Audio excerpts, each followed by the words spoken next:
there's so much research on this like on Mayo Clinic's website, WebMD headline, on all the scientifically proven benefits of orgasm because of exactly that. The hormones it releases, oxytocin, endorphins, and it helps not just with improved mental health, which obviously it does, but improved immunity. So it makes you healthier and less likely to get ill, improved sleep, improved mental health. So there's just so many true clinically proven benefits to orgasm. You have more power over your health than what you've been told. This is the Healthy Lifestyle Solutions podcast. I'm Maya Acosta, and I'm passionate about finding healthy lifestyle solutions to support optimal human health. If you're willing to go with me, together we can discover how simple lifestyle choices can help improve our quality of life and increase longevity in a big way. Let's get started. So welcome to the Healthy Lifestyle Solutions podcast. I'm your host, Maya Acosta, and we are going to discuss various topics related to female health. Before I introduce today's topic, I want to give you a heads up. Okay, so we'll be discussing female sexual disorders and how vibrators can be used as a medical device to help enhance sexual health. So if this is a topic that is triggering for you, I will ask that you skip this episode and check out my Thursday health tips, where I discuss tips associated with the pillars of lifestyle medicine.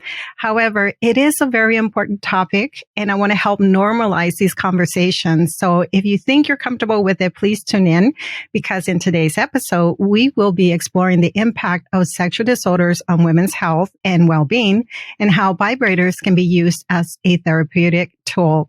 And we are excited to have Dr. Zoom, the co-founder of Mystery Vibe, join us today to share his experience on this topic. Mystery Vibe is a leading sexual wellness brand that is changing the way people think about sex toys and vibrators. With years of experience in sexual wellness industry, Dr. Zoom is here to share his insights and topics on the topic of women's sexual health. And as always, the full bio and the links for each of my guests can be found on the website healthylifestylesolutions.org. And welcome, Dr. Zoom. Thank you so much for having me and for the introduction. Yes, and I want to actually make sure that I pronounce your name correctly. So would you just kind of introduce yourself a little bit more, say a little bit more with my listeners about how you even got involved with Mystery Vibe? Yes, absolutely. My name, very easy, Som. That's it. So my full name, Soumyadip, is a combination of two words. In Sanskrit, Soumya means calm and Deep means light. Is because my mom wanted to call me Soumya and my dad wanted to call me Deep, and they couldn't agree. And they said, okay, let's just call him two names. So that's why I have a long name. But I've been Som ever since, really. So my background is biomedical engineering. So that's what I did my Ph.D. in. And this is 20 years ago. Back then, it was working on eyes with ophthalmologists. But in biomedical generally, the work is very much, it's bringing engineering into medicine. So once we sold that business, which is back in 2009, then we, and I'm talking about my other co-founders as well, we really wanted to do something again in biomedical. And the topic that kept coming up was life events like childbirth, menopause, aging related issues, post-cancer recovery, post-chemotherapy, arousal, dryness issues, pain after childbirth. All of these things affected intimacy and sex life massively for everyone. There were no exceptions. And these are things that happen as a matter of time. Menopause is unavoidable after 50 or even earlier. Erectile dysfunction, most men will have it as they age to a certain degree. Cancer, like prostate cancer, 1 in 7 men will have it. Cervix cancer, cervical breast cancer. When you think of the recovery, a lot of it is focused obviously on longevity of life. Let's get rid of the cancer and you can live longer. But what is often missed out is the quality of life. Say chemotherapy gets rid of the cancer, but maybe you can't feel aroused or you get dry, and maybe you're only 40 years old or 50 years old, or like not someone who is 100 and doesn't care about their sex life anymore. And that's where we come in the sense that how can we create devices which are very much driven by clinical research, vibration frequencies which are created to increase blood flow, and create devices which bend and adapt to the body to deliver the right frequencies at the right points. So whether it's to alleviate pain, to improve dryness, improve erection, whatever that issue is that we're trying to address, the fundamental is always the same, is the right frequency at the right point. And so you've taken your background, like you said, in engineering to use the technology to solve medical problems in some sense. And you've pinpointed the struggles that women endure.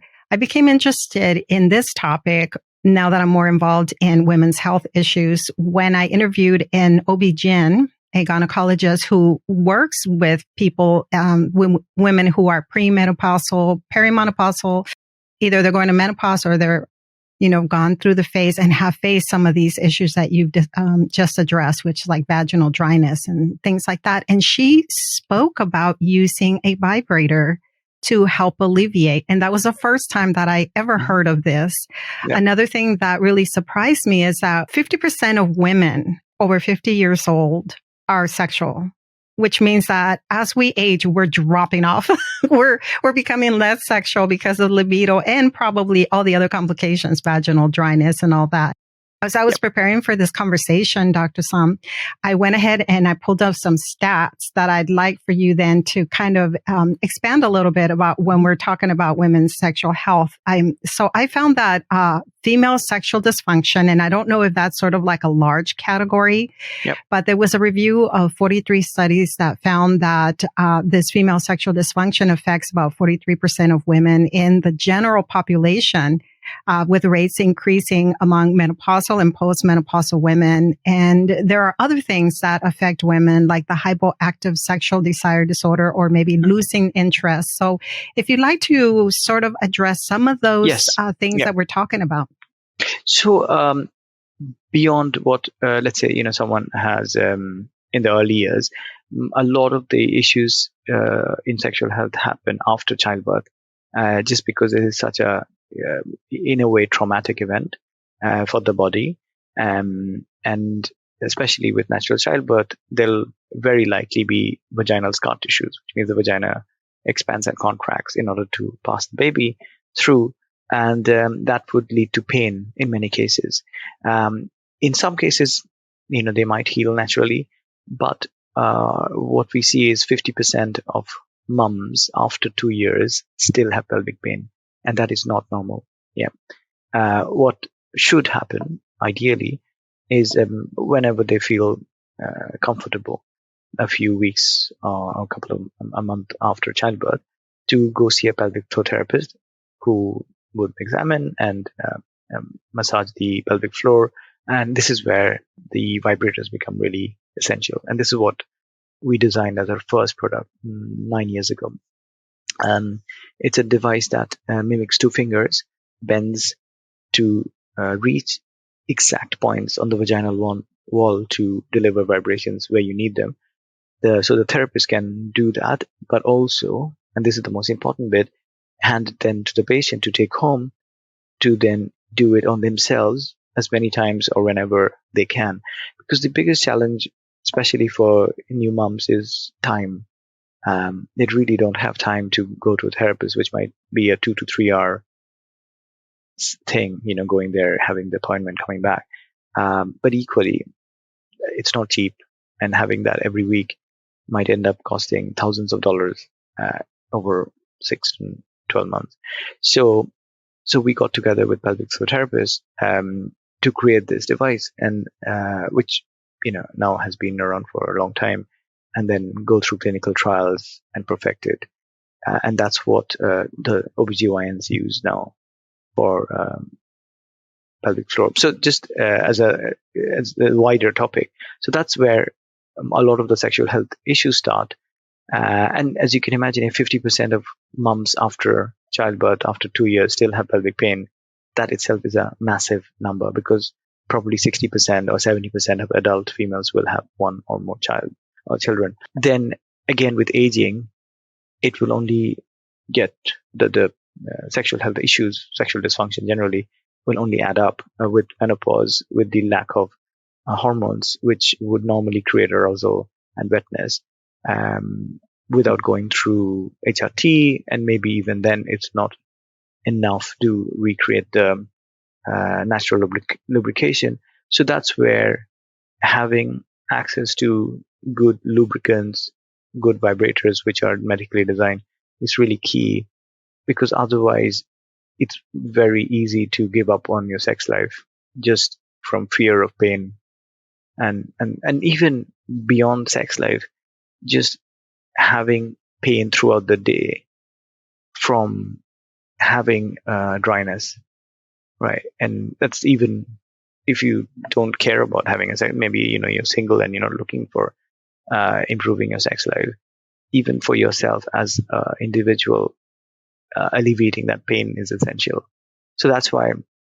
So one of the big conferences we go to every year is NAMS, North American Menopause Society, and we are happy just to be able to talk to people, because it is shocking how many women in their 50s or 60s who come there who have never ever heard of or considered a lube.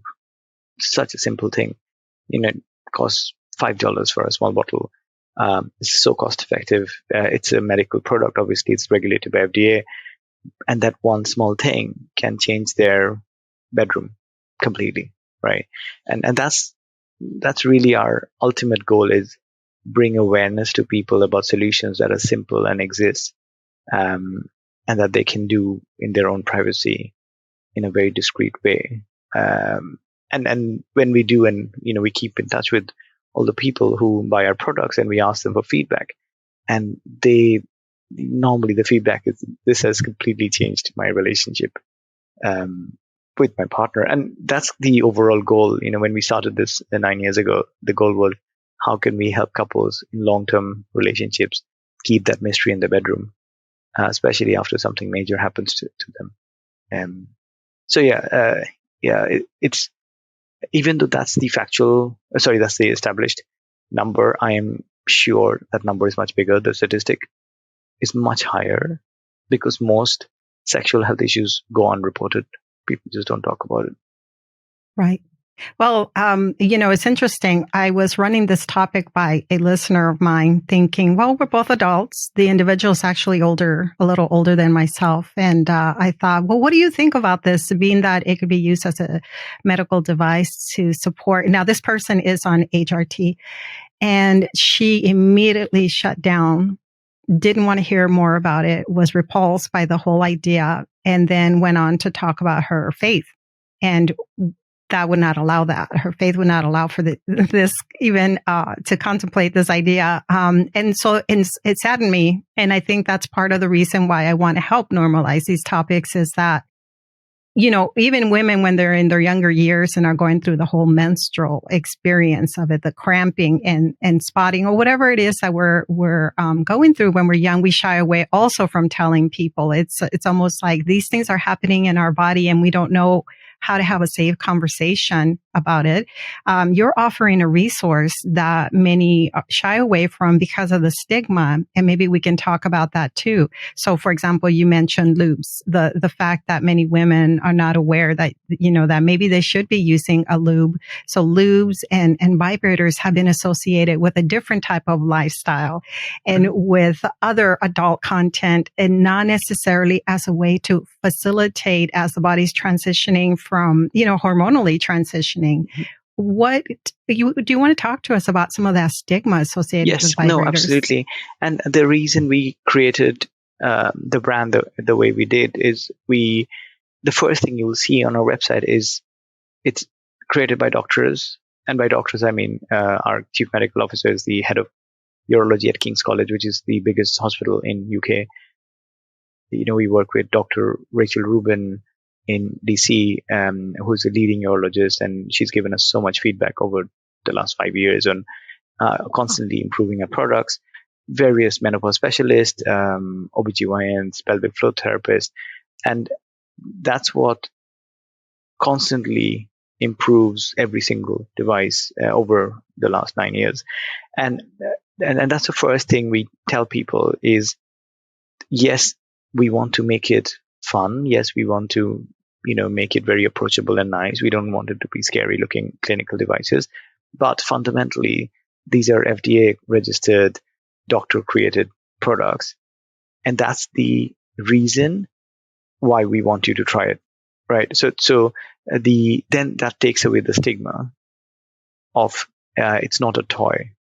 If you want to use it as a toy, that's totally fine. But it's designed for very specific, everything is designed for very specific sexual health issues. Then they go through medical trials, then they get published in the Journal of Sexual Medicine, which is the most important journal in our field. And then doctors, recommend it. So I think that is the best way, we think, to normalize it, is to make it science-based, right? Because then that's not about opinion, right? It's just facts. It's like, this is science-based. This has been created, gone through trials, been published, has FDA, and, that's what it is. It's very tricky because, if you think much wider in terms of the whole world. So my sister lives in Dubai, and if I try to talk about sex toys as a topic in Dubai, I'm pretty sure it's illegal. Yeah. And it's not something that we can change. I have no idea how we would be able to change that as a society, where there's a fundamental belief in certain things. And it's not our position to change that, because that's their belief system, and, we respect it. So, but even in a place like Dubai or Middle East generally, if you go with this approach that these are medical devices, they're created by doctors, they go through trials, they're FDA, and then obviously whatever their local regulatory body is, then the doctors will be very happy to try it. And if they think it's effective, recommend it. So to me, that is the way to normalize it.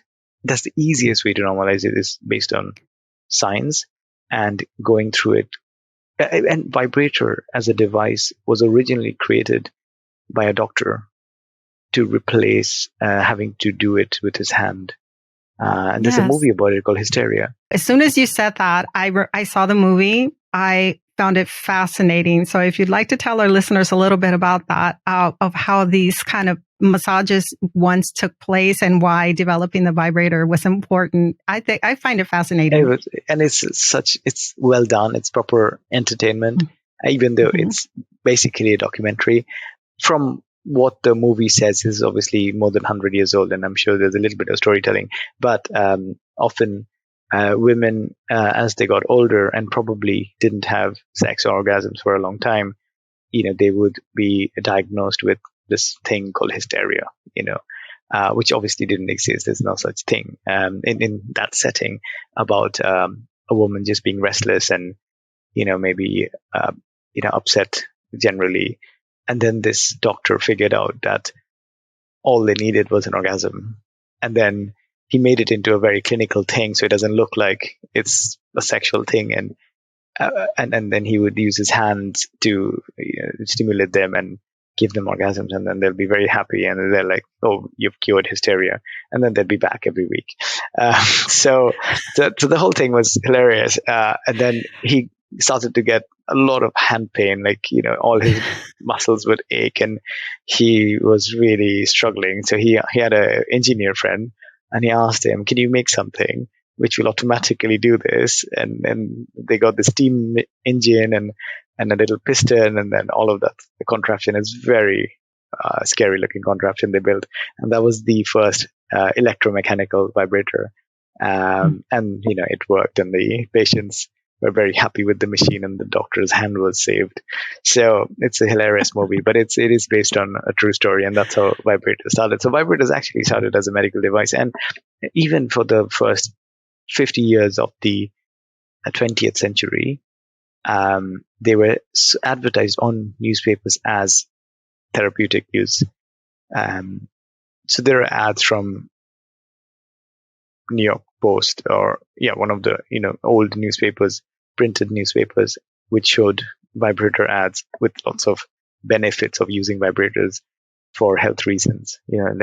Has a lady holding a cup of tea. It's like, oh, after you finish your cup of tea, you should use the vibrator in the morning to have a great start to your day. So, well, I mean, in many ways, that's not a bad idea because, again, when we think of these devices, we always, and I'm generalizing, but we always think of someone else wanting to use the devices on ourselves. And in many ways, of course, I checked out Mystery Vibe, your website, and these devices are beautiful. They're non-threatening and they really are designed to be flexible and bendable into shape to one's body so that you as a woman can take control of your health and use it in the best way possible. Let me show you the one I was talking about because it's easier. So, okay. So here. Yeah. Mm-hmm. So this literally matches 2 fingers. Yeah. In width and in depth. And is designed by pelvic floor therapists, literally to bend. And then you hold it and you deliver exactly, very precise. So there are 6 motors, so it delivers very precise vibration frequencies around 100 hertz. And as a therapist, you can do that, or as a patient, you can do that, through yourself. And this is the same device that is also for arousal disorder. So the Crescendo device has 2 papers, one on pain relief and one on arousal. And the fundamental is very easy, is how can we deliver the right frequencies at the right points, whether it's inside or outside. And because it's long, you can make it very specific. And the vibration will be delivered wherever you need. So that's why this is our very first device, which has gone through 9 years of improvements.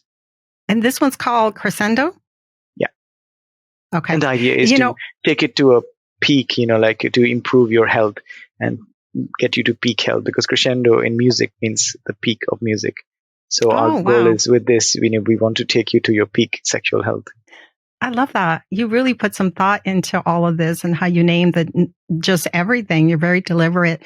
So I've heard you also say, or I probably read in one of the articles, that it's also useful for menstrual cramps. And now I'm past that phase of my life, but I recall the cervical pain. Tremendous pain that I had every single month. Can you tell us how that is? How does it alleviate some of the pain? So, it's a slightly different shape. So you'd have to bend it like this shape. Yeah. So it's a curve, and then place it on the lower abdomen, at a low frequency. So the main difference is for arousal, it's a much higher power. So there are 16 levels. So you would set it to whatever you're comfortable and is arousing. And then for pain relief, especially on the lower abdomen, you would just literally place it like this on your tummy. And then at a low intensity over a long time. And then the vibration will reduce the pain. And this is not anything new. So, for example, Theragun is basically a big vibrating machine. And if you use it on your back, it will alleviate back pain. So vibration generally is used for any pain relief. Yeah. Well, I had never thought about that. I remember the heating pads that I would use and all of that. I never thought about vibration, but it makes sense if we do that for other areas of our bodies, like our shoulders, our back. Then why not like the belly or that cervical pelvic area? That is. I wanted to go over some of these how. Like even Crescendo can support all of this. But so there are a couple of things that we're looking at. We're looking at blood flow, but we're also looking at it as the muscle. And I didn't know this. So if you want to say more, I didn't know that we could atrophy down there. Yeah, but the thing is, atrophy is basically dryness. So okay. So it can happen for various reasons. So, for example, one of the studies we are currently running in Berlin at a charity hospital is about it is to help women post chemotherapy recover arousal, and breast dryness. So that can happen as a result of chemotherapy generally. which can happen as a result of loss of hormones from menopause. So that is, it's quite common. Actually, it's probably almost always as a result of menopause. But equally, the pelvic floor can get weak over the years, right? Unless you exercise it, which not many people do. It's not that common a thing for people to do, which is exercise the pelvic floors, which obviously, you'd be told if you go to a therapist, but not many people go to a therapist. And that can lead to incontinence. It's a very different issue from, say, pelvic pain from childbirth, but both of them kind of come from the same thing in terms of pelvic floor getting weak. Yeah. And so you will see there's a lot of discussion now about how women can keep their pelvic floor healthy or improve their health if it has deteriorated, in order to reduce their chances of incontinence as they age. So there's quite a lot of discussions now, luckily, which didn't happen, when we started 9 years ago. It was like you'd have to educate everybody about even little things in sexual health. But it's changed a lot. I must say that in the 9 years, we've seen a huge improvement in the conversations that are happening across the world in female health. Yeah. I think also just sort of like how we're starting to have more conversations about mental health, that perhaps that also helps us with our overall wellness, which includes sexual health. And there is a lot of trauma that you probably are familiar with that women have undergone when it comes to their sexuality that could cause them to want to just run away from all of this overall.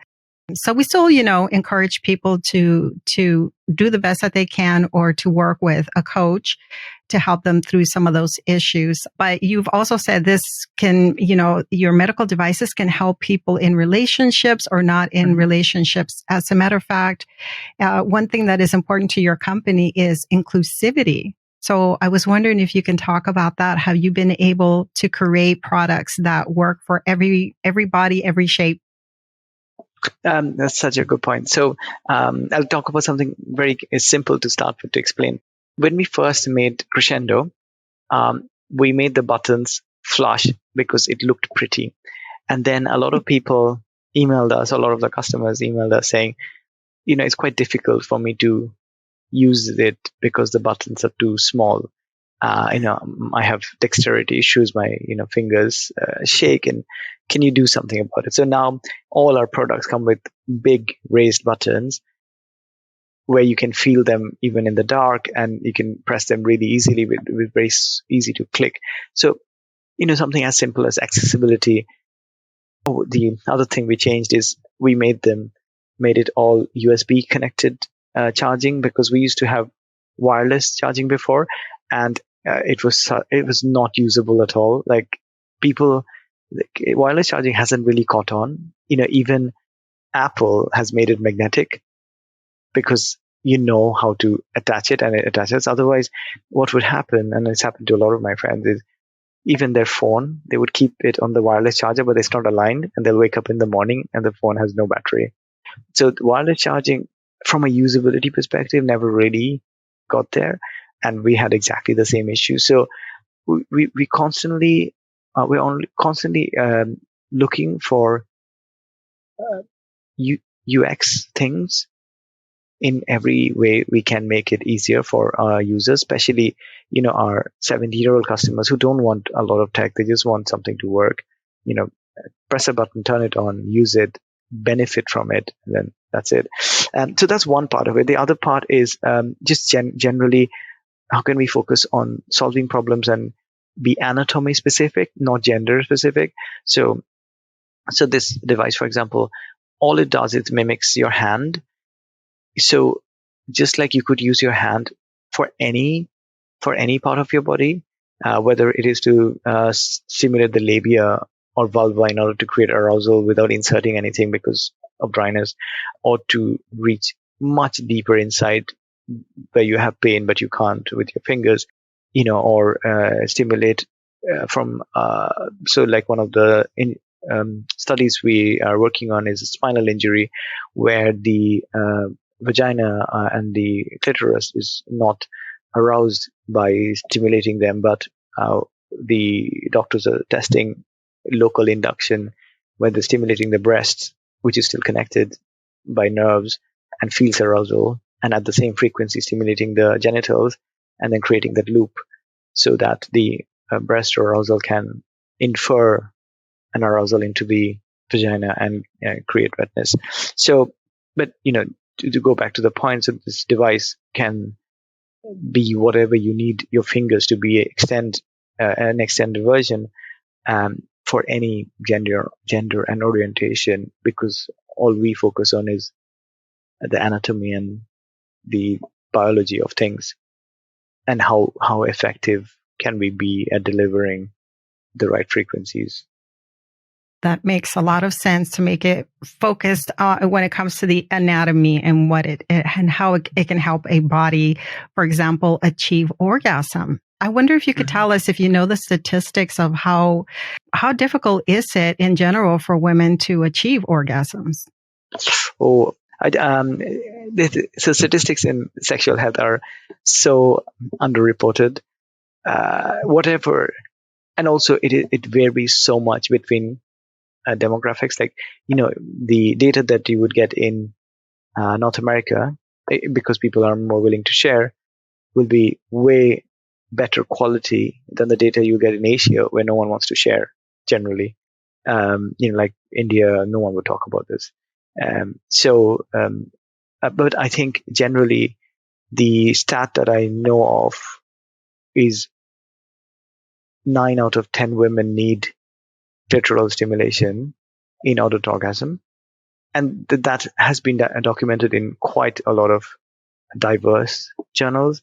So I think that is a stat that we generally look to as being reasonably accurate. And it's really that 10% who can orgasm through vaginal stimulation alone. So what happens as a result of that is the orgasm gap, where because the penis can orgasm purely through the stimulation of the glands. So during intercourse, the penis gets stimulated and it would orgasm generally, whereas the penis stimulating the vagina is usually not enough to create an orgasm.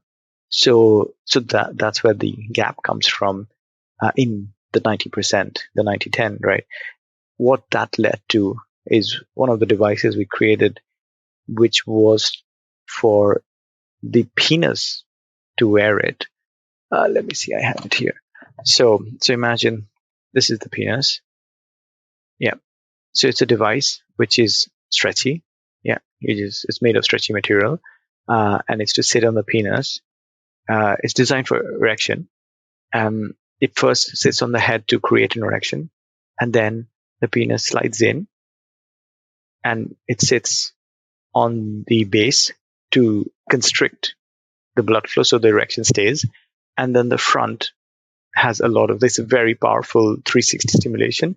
So that goes on the labia and clitoris and creates that arousal for the partner. So this device is very popular amongst our menopause couple segment, because the guy would wear it and the lady would get the stimulation during intercourse, which they need even more as they age.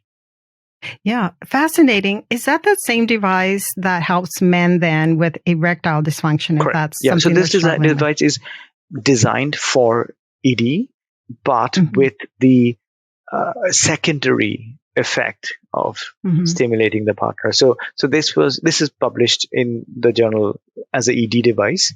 So that's what its main purpose is, but its secondary purpose is to create the arousal. So it's called Tenuto. Yeah, fascinating. I love this.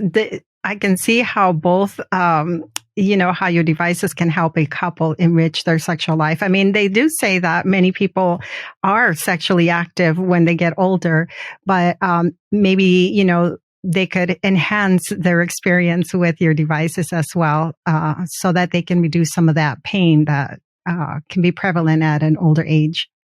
So, what other, I don't know if I covered everything else in terms of other conditions, but mainly, you have the pelvic floor issues, you have vaginal dryness. What other things do women deal with?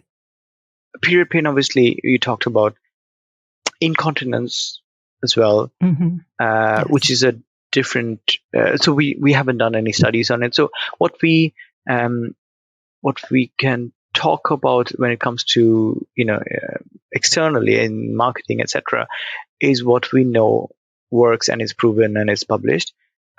So for example, the spinal cord injury one I was talking about, that's still research in progress, and it will probably take another year or 2 years, and till we know for sure that the local loop theory works, we don't really know, whether stimulating one part of the body, which is connected to the brain and is erogenous, would infer stimulations on another part which is not connected to the brain. So the other thing we haven't talked about is vulvodynia and vaginismus. And so vulvodynia is pain of the vulva, which we are running a study on with NHS, which is the National Health Service in UK. It's a very long trial. It's been 3 years, and it should finish this year. And it will be a very exciting study where it's the first time that vibrators have been used to address vulva pain. And that paper should be published later this year. So that's one topic. The other topic of vaginismus, it's not something we work on because it's a very different issue. So especially when it comes to dilation, dilation falls under a different category, which is quite intrusive, and it generally needs prescription from a doctor, and you can't buy it, or you can't just decide to buy it over the counter. So that's a very nuanced area of sexual health, because normally with sexual health, most things are OTC, including tablets like Viagra. Yeah, you can buy them online, filling up a questionnaire. But with vaginismus, because it is not that well understood, obviously there is quite a lot of literature out there, but by the public, when I say well understood, something like ED, erection issues, the person experiencing it will know. They have it and they want to do something about it, and there's enough awareness, they know where to find solutions. But with vaginismus, the person might not really know, one, what is vaginismus, and two, that they have it. They might have painful sex for reasons they don't understand. And unless they go to the right specialist, because they might go to someone who isn't, trained in sexual medicine, and they might not diagnose correctly. So vaginismus is very complicated, and creating dilators is also very complicated. So that's an area we haven't done any research in. What else in female sexual health? I guess female health generally, there's a lot of stuff around fertility, around pregnancy, post-pregnancy care, and there's a lot of good work going on in that segment when it comes to fertility, childbirth, and post-childbirth. Breast pumps, how can they be better in terms of reducing mastitis, for example, or better education, so mom can figure out when there are things they need to do to look after their breast better, reduce the chances of pain, which actually is not that dissimilar to prostatitis, and obviously that's a big issue.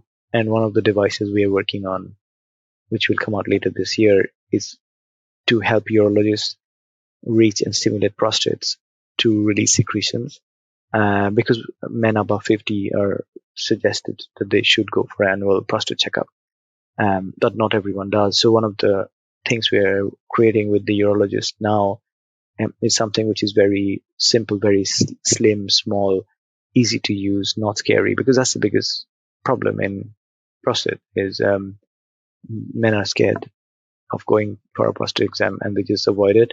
And sometimes, sadly, they only detect cancer when it's too late.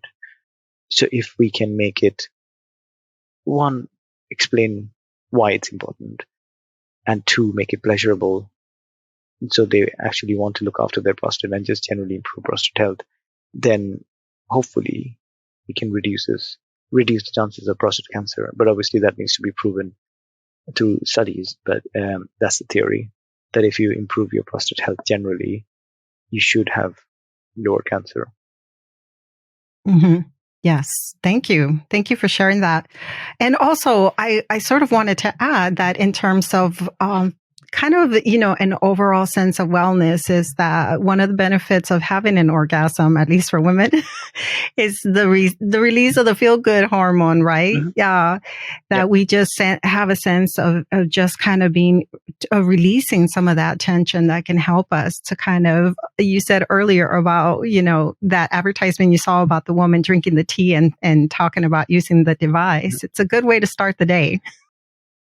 That's so true. So there's so much research on this, in like on Mayo Clinic's website, WebMD headline, on all the scientifically proven benefits of orgasm, because of exactly that, the hormones it releases, oxytocin, endorphins, and it helps not just with improved mental health, which obviously it does, but improved immunity.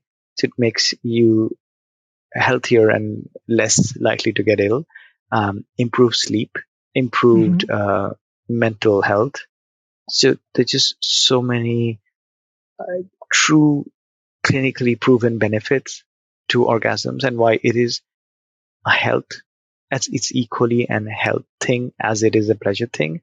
And there is some really interesting research on how orgasms can help someone struggling with depression get over depression. The fascinating research on, and it's a kind of tricky, because when you're on antidepressants, your desire goes down really a lot, and you don't want to have anything fun, and you don't want to orgasm. But the reverse is, if you do, it might actually help you get over depression. So orgasms have such massive health benefits. And again, that is another way to really make all of sexual health, less seedy and more scientific and more approachable, where even something which seems to be frivolous, orgasms, is actually not, and very health driven. Yep. And, Dr. Sam, I was also wondering, we've touched on these topics throughout the conversation, but if you could speak about any challenges or obstacles that the sexual wellness industry is facing, and how Mystery Vibe is working to overcome them. And even so, even with healthcare providers, which we also already spoke on, but how healthcare providers and clinicians can better address the sexual needs of their patients. In other words, how can we get this conversation going with our doctors so that it's a little bit more comfortable? I know that they sometimes ask, are you sexually active? And so are you using contraceptions or birth control? And then it just, and that's it. And then you wonder, why did you even ask that? Yeah. So I'll answer the second question first. A lot of the doctors we work with have become educators, and the reason they have done that, and I'm talking about sexual health doctors who are very well trained in all of these sexual health issues, whether they're OB-GYNs, urologists, andrologists, pelvic floor therapists, menopause specialists. All of them have now expanded their scope of their day, which is already very busy, from not just looking after the patients, but also going out and educating people generally, and doctors as well. And the way they're doing that, apart from some formal sessions, is social media. So many of the doctors, particularly in sexual medicine, are on Twitter, on TikTok, on Instagram, doing videos explaining really complicated topics in very simple ways, making it approachable not just to other doctors who are not from sexual health, so that when general medicine, so that they know where, what to look out for and to refer to the right people, because that's really all we need from the first point of contact. But equally, teaching the public, like the topic of vaginismus, how would you even know that you should go to a doctor? What are the things that can possibly be causing that issue? And again, doing all of that from a very approachable way that you don't need a medical degree to understand. So that's the key, I think. It has to come from the experts to the masses, for it, Yes. one, to be taken seriously, and two, to get the right information. And then the first question is about, I think the biggest challenge in sexual health is funding generally, because it's still a very nascent industry, is still quite unknown as a sector. There hasn't really been many big companies. There has been Hims and Hers, which is a unicorn, or was, and Roe, similar company, also unicorn. So there has been a few now in the last 5 years, but basically, if you think in the last decade, there hasn't been that much stuff in sexual health. So it's still a nascent industry. Investors are starting to understand it better. There's still a lot more knowledge and to see a lot more success for them to invest as much as, let's say, they invest in a banking company or a finance company. So I think that is the biggest challenge, especially in devices, because devices is one of those areas where you need a lot of investment for a long time before you can sell anything. So you need to design it, build it, manufacture it, get compliance, electronic, get medical compliance, get registrations, do your medical studies, get the trials, do the publication. And, that could easily be 5 to 6, 7 years, right? And once you get to the point, you can sell and be profitable, but till then you need to raise a lot of money to build devices. So that's probably one of the main reasons why there isn't much in terms of medical devices in sexual health, is because you need significant capital to get to the point where it can reach even one customer. And that mountain, and overcoming that mountain, is impossible without capital. And unless there is, say $10 million of seed capital for a medical device company, which is fine if you're in most sectors. Like, let's say you're doing something in heart disease. You go to someone, if it's legitimate and you have the right people on board, it shouldn't be a problem raising money for heart disease. But if you're in sexual health, you kind of have to explain the whole journey, just like a doctor has to explain to the masses or to other doctors who are not from sexual health. You have to explain why it matters, and how many people does it even affect. So there's a very simple stat, which is 86% of mums have pelvic pain. Yeah, new mums, which is literally pretty much everyone. And most the investor you're talking to, either they have a kid, is a mum, or is with a mum, right? So it's not that far off to relate. But the thing is, and that's the job of people like us, is to tell the story and explain why it matters. Like, there's 1.2 billion women in the world with menopause. That's a huge population. Yeah. Right. And that's why it matters. 50% of men above 40 have ED. Right. We're again talking about billions of people. So that's why it matters. But I don't think people realize it till they learn it. If you don't tell people, they just don't know. And and it's irrespective of gender, because you might have experienced pelvic pain, but maybe you thought, oh, that's just me. It doesn't happen to anyone else. Because if you don't talk about it, you would assume no one talks about it, which means no one has it. Right. Which is the problem with having some of these topics become so taboo, is that we don't talk about it. And it also is a change in how previous generations have endured a lot of hardships and pain because they don't share these things. So, for example, what you shared about women who have given birth having pelvic pain, that's new to me. And it's new to me because no one talks about it, just like you just said. So I'm so happy that you were here on the show to talk about this, and hopefully we can help normalize and give women the tools that they need to overcome some of this pain. Could you share with us, Dr. Soum, what's the best way for women to learn about your devices? Are you available, reachable, and do you have an Instagram account or social media in general? Yes, everything. So it's all Mystery Vibe, very simple. Mystery, as in MYSTERY, bringing that mystery back in the bedroom. MysteryVibe.com, Mystery Vibe on Instagram, social, Facebook, everywhere. All social media is the same for us. So all the information that I was talking about, we write it as very actionable content, like bullet points, which is on our blog. It's again on Mystery Vibe. So it's on our blog. The devices have lots of explainers. There's, like doctors' videos, general diagrams to explain what each of these are. And if anyone wants to contact, my email is som@mysteryvibe.com.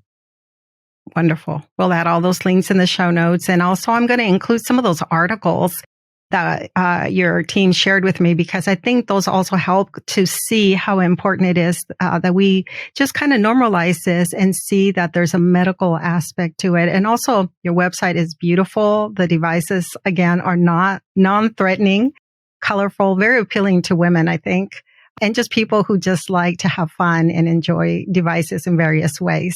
Thank you again, Dr. Soum, for being with us today. Thank you so much for having me. Thank you.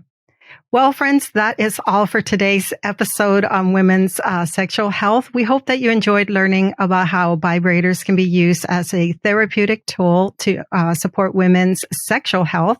A big thank you to Dr. Soum, the co-founder of Mystery Vibe, for sharing his knowledge and expertise with us. And if you want to learn more about Mystery Vibe's products and how they can help you with sexual wellness, head on over to his website. Again, it's mysteryvibe.com.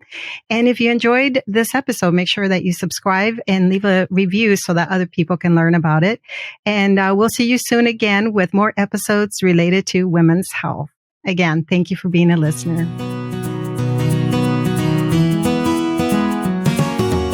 You've been listening to the Healthy Lifestyle Solutions podcast with your host, Maya Acosta. If you've enjoyed this podcast, do us a favor and share with one friend who can benefit from this episode. Feel free to leave us an honest review on Apple Podcasts. That helps us to spread our message. Thanks for listening.